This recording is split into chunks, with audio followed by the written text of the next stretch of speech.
Yo, what's good, Laker Nation? Listen, I need you to drop everything right now because what I'm about to tell you is going to absolutely blow your mind. I was watching NBA Today with Malika Andrews this afternoon, and Marcus Smart came on that show with a look in his eyes that I have never seen from any player in a post-game interview. This man looked like he was ready to fight somebody, not his opponents, not the Thunder, the referees, the media. The entire system that he believes is working against the Los Angeles Lakers. And what came out of his mouth over the next 15 minutes was the most unhinged, raw, explosive interview I have witnessed in the 2026 NBA playoffs. Marcus Smart, the man who was brought to the Lakers specifically to be the defensive enforcer, the guy who won Defensive Player of the Year with the Celtics, the self-proclaimed dog of this team, went on national television and tortured Stephen A. Smith called out the officiating crew by name, challenged the NBA's entire approach to how the Thunder are officiated, and then turned his fire on his own teammates in a way that is going to have the Lakers' locker room in chaos heading into Game 3. I literally had to rewind 4 times because the things coming out of this man's mouth were so incendiary that I needed to make sure I heard them correctly. Let's get into all of it. Hey, what's up everyone? Real quick before we get into everything, that like button is literally what determines if this reaches hundreds or thousands of fans. Takes 1 second, but makes a huge impact on the channel's growth. Just smash that like button right now. It's the easiest thing you can do, but honestly the biggest way to support this content. Every single like pushes this further, so hit it now. Here's the context. Marcus Smart had 14 points, 4 rebounds, and 5 assists in the Lakers' 125-107 Game 2 loss to the Thunder. He was active defensively, recording 2 steals and playing with his typical intensity, but the foul trouble was the story. Smart picked up questionable fouls in the first half that limited his ability to be physical with Shai Gilgeous-Alexander and the Thunder's guards. Meanwhile, on the other end, OKC's defenders were allowed to play what JJ Redick sarcastically called the most disruptive defense without fouling. The disparity was real. 26 fouls called on the Lakers, 21 on the Thunder. LeBron had just 4 free throw attempts. Austin Reeves was so frustrated that he confronted referee John Goebel after the buzzer and had to be physically restrained by teammates. JJ Redick got a technical in the first half for arguing about Jalen Williams grabbing Jackson Hayes' jersey with both arms on consecutive possessions without a call. The Lakers are now 0-2 in the series and 0-6 against the Thunder this season, so Malika Andrews started the interview on NBA Today by asking Smart about the defensive adjustments the Lakers need to make for Game 3, standard question. Smart gave a standard answer about execution and intensity. But then Malika asked about the officiating controversy. She mentioned JJ Redick's comment about LeBron having the worst whistle of any star player. She asked Smart if he agreed, and that is the exact moment that Marcus Smart's entire demeanor transformed. His eyes went from focused to manic. His body language shifted from composed to aggressive. He leaned forward in his chair, looked directly into the camera, and what came out of his mouth had the entire studio frozen. "They don't let me play defense," Smart said, and his voice was shaking with barely controlled fury. "Every single time I breathe near Shai Gilgeous-Alexander, it's a foul. Every time. I put my hand on his hip to feel where he's going. Foul. I contest his shot without touching him. Foul. I stand in the restricted area and take a charge. Blocking foul. But on the other end, their guys are mauling us. Jalen Williams is grabbing jerseys with both hands. Isaiah Hartenstein is holding Jackson Hayes on every post-up, and the refs, nothing, not a whistle, not a peep. How am I supposed to do my job when the rules only apply to one team?" Malika Andrews, to her credit, maintained her composure and asked if Smart thought the officiating was deliberately biased. "I'm not going to use the word rigged because I'll get fined $1 million, Smart said with a bitter laugh. "But I will say this, the Thunder are the league's darlings.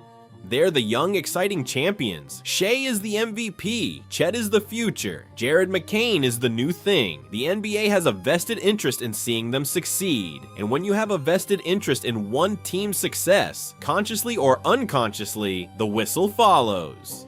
That's not conspiracy, that's human nature. And it's happening right in front of everyone's eyes. I almost fell out of my chair, because Marcus Smart had just implied on national television that the NBA's officiating is influenced by the league's commercial interest in seeing the Thunder advance. That is a statement that could result in a 6-figure fine, and he clearly didn't care. "And let me address Stephen A. Smith directly," Smart continued, his voice rising. Stephen A., you sit in your air-conditioned studio in New York and you call me a defensive fraud at this stage of my career. A fraud. I won the Defensive Player of the Year award. I've been on all defensive teams. I've guarded the best players in the world for over a decade, and you call me a fraud because the referees won't let me play defense. Come down here, Stephen A. Come to the court. Stand in front of Shai Gilgeous-Alexander and try to guard him when you're not allowed to touch him, but he's allowed to hook your arm on every drive. Then tell me who the fraud is. The studio went completely silent.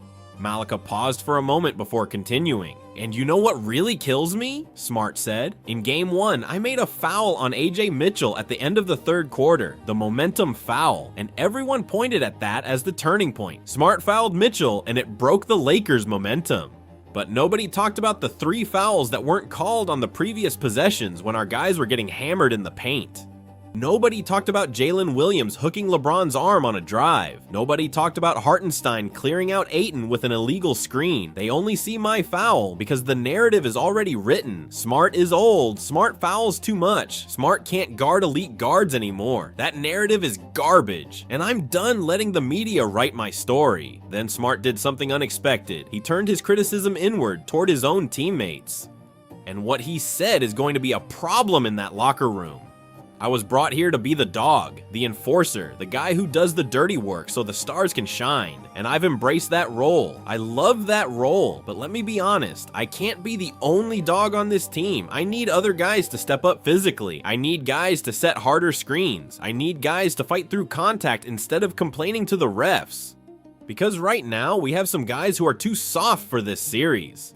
Let me talk about this team's toughness, or lack of it, Smart continued. When the Thunder go on a run, like that 21-5 run in the third quarter of Game 2, what do? We hang our heads. We stop talking on defense. We start playing as individuals instead of as a unit. That's a toughness problem, not a talent problem, a toughness problem.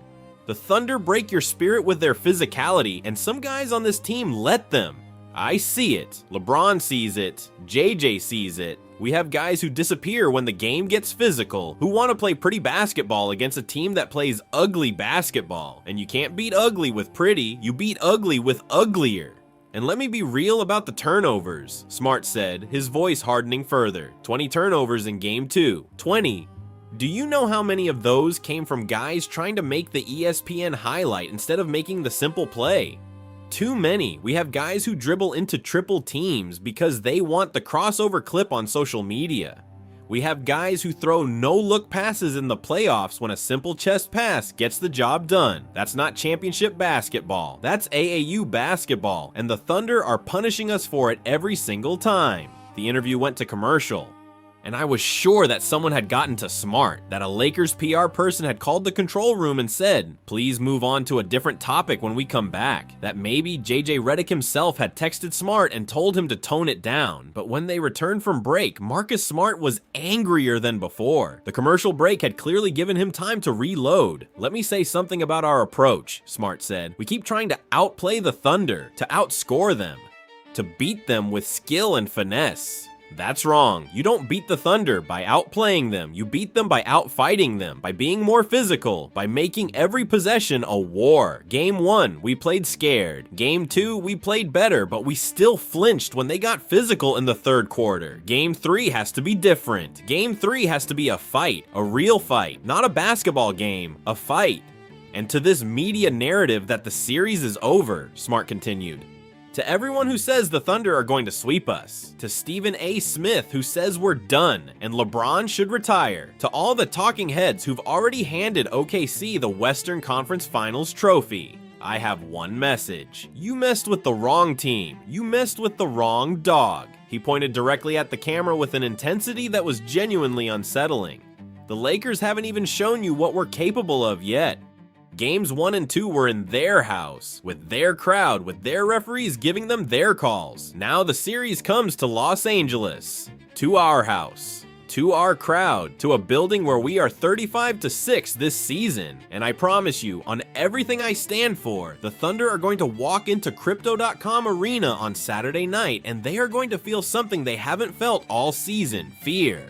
Because when this team plays at home, with Laker Nation behind us, with 20,000 people screaming, we are unstoppable. And I don't care if the refs give them 50 free throws. I don't care if Shea scores 40. We're gonna outfight them, outwork them, and outwill them. The dog is off the leash, and no referee, no media narrative, and no defending champion is going to put me back on it. One more thing, Smart said as Malika tried to wrap up the interview. To the fans who think this team doesn't care, to the people who look at the 0-2 deficit and see quit in our eyes, you don't know us. This team fought its way through a season where we lost Luka for a month, lost Austin for a month, where LeBron missed the first 14 games with sciatica. We went 10-4 without LeBron to start the year. We beat Houston without 2 of our 3 best players. We have been fighting all season long, and we are not going to stop now, not against the Thunder. Not against the refs, not against the media, not against anyone. Anotum, write it down. The Jogo 3 on Saturday is going to be a bloodbath, a defensive bloodbath, and when the dust settles, the Los Angeles Lakers will be standing. Believe that. Now let me break this down for you because there is so much to unpack. First, Smart's accusation about the league protecting the Thunder is huge. He stopped just short of using the word rigged, but the implication was crystal clear. He said the NBA has a vested interest in the Thunder's success, and that the whistle follows accordingly. Whether you agree or not, this has been a complaint from multiple teams all season long. The Thunder's defense is statistically one of the greatest ever, but their opponents consistently argue they get away with more contact than any other team. The foul disparity in this series, 26-21 in Game 2 against the Lakers, LeBron having just 5 free throws in 2 games, is the ammunition Smart and the Lakers are using. Second, the too soft comment is going to create waves in the locker room. Smart essentially called out unnamed teammates for not being tough enough, for disappearing when the game gets physical, for caring more about highlights than winning plays. In a locker room that's already under pressure from being down 0-2, those kinds of comments can either galvanize a team or tear it apart. Smart is betting on galvanization. He's trying to shame his teammates into playing harder, but it's a dangerous game. Third, the home court factor. Smart pointed out that the Lakers were 35-6 at home this season. That's a legitimate statistic that suggests something changes dramatically when they play at Crypto.com Arena. The energy, the crowd, the familiarity of the court, all of it matters. And in a series where the Lakers' biggest complaint is officiating, home court sometimes correlates with more favorable whistle treatment. Not always, but sometimes. Fourth, the confrontation with the refs after Game 2 is now a full-blown storyline. Reeves getting in Goebel's face, LeBron screaming profanity at the crew chief, Redick getting a technical, and now Smart going on national TV and accusing the league of bias. This isn't going away. The NBA will likely issue a statement, possibly fines, and the referees for Game 3 will be under an enormous microscope. The Lakers are down 0-2 and 0-6 against the Thunder this season. They don't have Luka Doncic. Austin Reeves is playing through injury. Every logical metric says this series should be over, but Marcus Smart doesn't care about logic. He cares about fighting, and he just told the world that the dog is off the leash. Laker Nation, I need to hear from you. Drop in the comments. Is Smart right about the officiating? Is the Thunder's defense genuinely dirty, or is it just great? Can the Lakers' home court advantage change the dynamics of this series? And most importantly, do you believe that Marcus Smart can back up these promises with his play on Saturday night? Hit that like button, subscribe, and ring the bell because we are heading into Game 3 with more drama and controversy than any playoff series in recent memory. The Lakers are angry. The refs are under fire, and Marcus Smart just declared war. Saturday night at Crypto.com Arena is going to be electric. I'll catch y'all on the next one. Peace.